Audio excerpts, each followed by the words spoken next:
Kwa majina naitwa Caleb kutoka wodi ya Bokoli. Mimi nafanya Chuakali kasi ya Mchengo.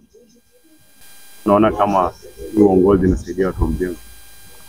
Kulingana na uongozi wa saa hii, Mchengo imekuwa ngumu kwa sababu watu hawapati pesa. Pesa imekuwa ngumu kwa wadosi wetu, sasa kazi inakuwa haipatikani kwa urahisi. Unawezaje ambia viongozi wako au viongozi wako wanafanya kazi kurudisha wewe? Mimi kulingana na uongozi, mheshimiwa wangu wa constituency kama Dani Wanyama, yeye ni mchapakazi. Kwa kweli barabara ametengeneza.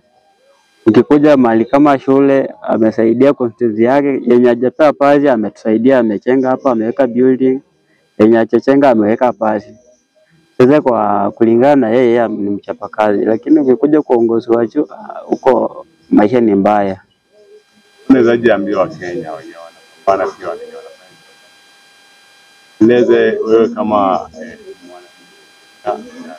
mwana kazi. Ndio labda kidogo Wakenya wenye pia wanachapa kazi. Labda unaweza wahimiza nini? Mimi kulingana na mimi ninawaambia wakijiweka kwa mambo ya kampeni, mambo ya kampeni hiyo waachane nayo. Kwa sababu hata ukijaribu kuna wenye tumepeleka huko na hakuna matunda. Sasa ndio wewe unaandika mtu, yeye anaendelea kupata pesa na wewe upati pesa. Wewe ni kupika tu mdomo. Wajiamini wafanye kazi, kama ni jua kali, wasitarau jua kali. Jua kali iko na pesa. Kwa maono yako, labda unaweza tuambia ukatafsiri labda 2027 uongozi ya juu, kiongozi wako president William Ruto, unaonaje? Ataweza kuwa anafaulu ama atapigwa chini? Wewe kama kijana kampa ama utampa? Kulingana mimi najua ni mpeni nisimpe, najua atarudia. Sasa kitu hiko tutafanya tu vile imeandikwa. Sasa unaunga tu mkono?